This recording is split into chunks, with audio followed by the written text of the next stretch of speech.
Warahmatullahi wabarakatuh. Saya Hisyam Nada Mubarak dari Elektro Angkatan 21 dengan NIM akhir 29. Jadi di video kali ini saya akan membahas tentang kecerdasan buatan atau bisa disebut dengan AI atau yang biasa dibilang dengan Artificial Intelligence. Jadi AI di sini itu adalah simulasi proses kecerdasan manusia yang diterapkan dalam sistem komputer. AI di sini itu melakukan pembelajaran melalui informasi yang diterima. Jadi bagaimanapun caranya, AI ini tidak dapat melakukan apa-apa kalau tidak ada informasi yang diterima dari manusia. Kemudian memproses informasi dengan kemampuan penalaran, dengan menyimpulkan hasil penalaran, kemudian mengevaluasinya itu secara mandiri. Jadi AI itu bisa mengevaluasi, melakukan penalaran dari informasi-informasi yang diterima, itu dilakukannya sendiri. Ini saudara banyak yang berpikir bahwa AI ini pasti dapat menghancurkan manusia. AI ini pasti dapat mengambil separuh pekerjaan manusia atau bahkan lebih, atau bahkan bisa menguasai dunia. Tapi ada tapinya itu kita singkirkan dulu. Memang pekerjaan ini sudah banyak digantikan oleh AI itu sendiri. Kemudian banyak suatu jasa-jasa itu bakal digantikan oleh AI. Tapi Indonesia tidak perlu takut karena Indonesia itu orang-orangnya kuat dengan agama ya. Jadi di beberapa negara, salah satunya adalah negara Muslim, lebih banyak negara Muslim itu yang berkembang dibandingkan negara yang maju. Kalau dilihat contohnya aja kayak di Indonesia, kayak gini loh, orang-orang Indonesia itu lebih menekankan untuk menghafal dibandingkan melakukan. Salah satu contohnya itu hafiz-hafiz yang ada di Indonesia. Kita ini sadar gitu loh, kalau misalnya tidak ada yang melakukan, kayak orang yang bekerja untuk menindak gitu loh, dari apa yang kita dapat, yang kita hafal di Al-Quran ini, dibandingkan orang yang cuma menghafal aja tapi tidak ada tindakannya sama sekali. Kan sudah dijelaskan itu dalam Al-Quran bahwa orang yang tahu, misalnya itu kalau sudah hafal pasti tahu kan, orang yang hafal atau orang yang tahu ini, kalau dia misalkan tidak mengerjakan apa yang dia tahu, pasti hukumnya dosa. Jadi orang-orang di Indonesia ini lebih banyak menekankan buat menghafal daripada orang-orang yang kerja. Maksudnya kerja di sini adalah orang yang tahu kalau misalnya itu contohnya aja menjaga kebersihan. Kebersihan itu kebersihan itu adalah sebagian dari iman. Tapi contohnya aja kayak di Samarinda ini masih banyak aja orang yang buang-buang sampah. Padahal mereka itu dalilnya itu tahu. Jadi gini, jadi orang yang menghafal itu lebih banyak daripada orang Indonesia, tapi di Indonesia ini malah dibuat lagi gerakan untuk menghimpun 30.000 atau 300.000 hafiz Indonesia. Memang tujuannya baik, tapi alangkah baiknya lagi, eh, hafiznya ini lebih ditekankan untuk orang-orang yang mau bekerja atau melaksanakan yang apa yang dia tahu dari hafalannya itu. Yang perlu kita sadari itu sebenarnya saudara-saudara.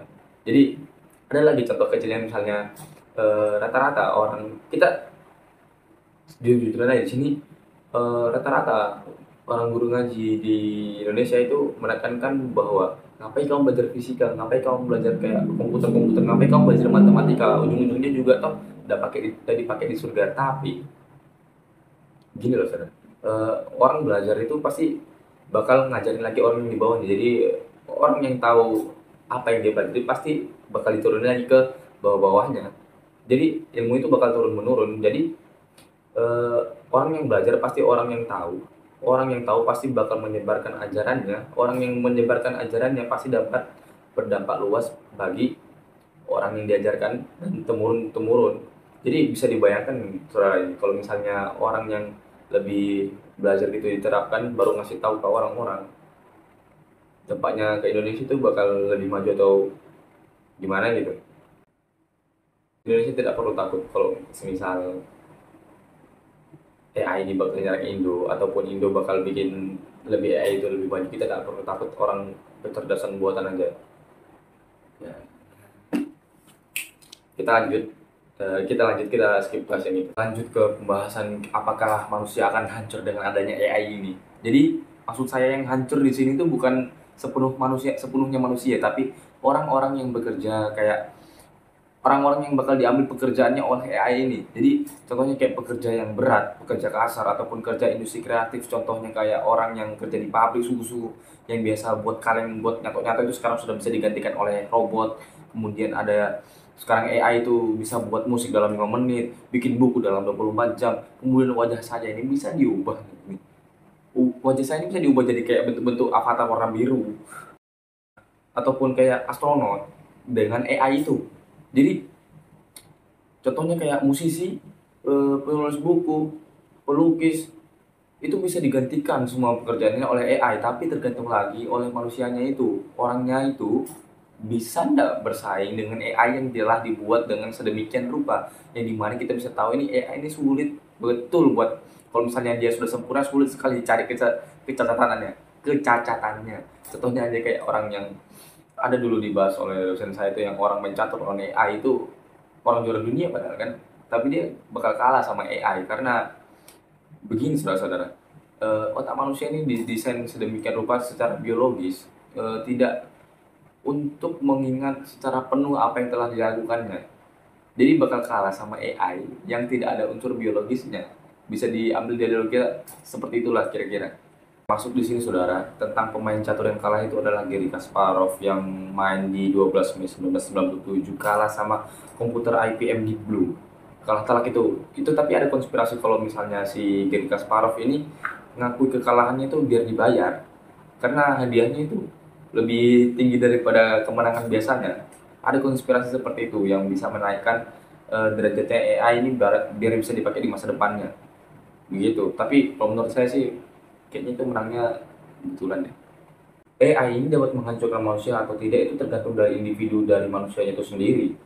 Tentang bagaimana pekerjaan yang bakal diambil atau tidak itu tergantung individunya masing-masing.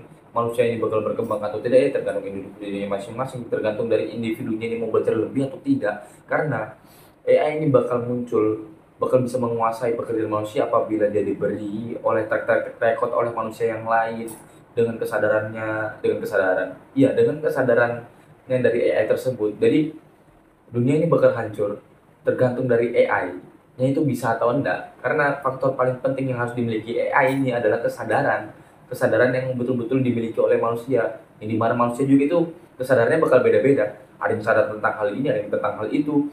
Gini aja, kalau diibaratkan kayak gini, misalnya AI ini bakal diberi oleh misalnya contoh-contoh dari track recordnya Indonesia dari tahun sebelumnya sampai tahun sebelumnya, misalnya dari seluruh dunia aja deh dimasukkan ke pemerintahan yang betul itu kayak mana, yang dari Indonesia ini kayak mana, difiltrasi lagi tuh sama AI, dia ngambil lagi tuh langkah paling betul manusia ini bisa hidup damai dengan pemerintahan yang seutuh-utuhnya itu kayak mana.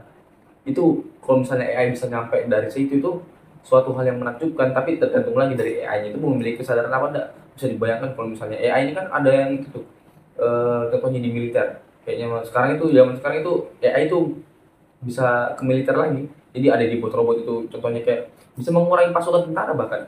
Itu AI itu bisa niru tentara itu kayak jalan kayak mana, bisa melewati medan yang kayak mana yang nggak bisa dilewati oleh manusia pada umumnya.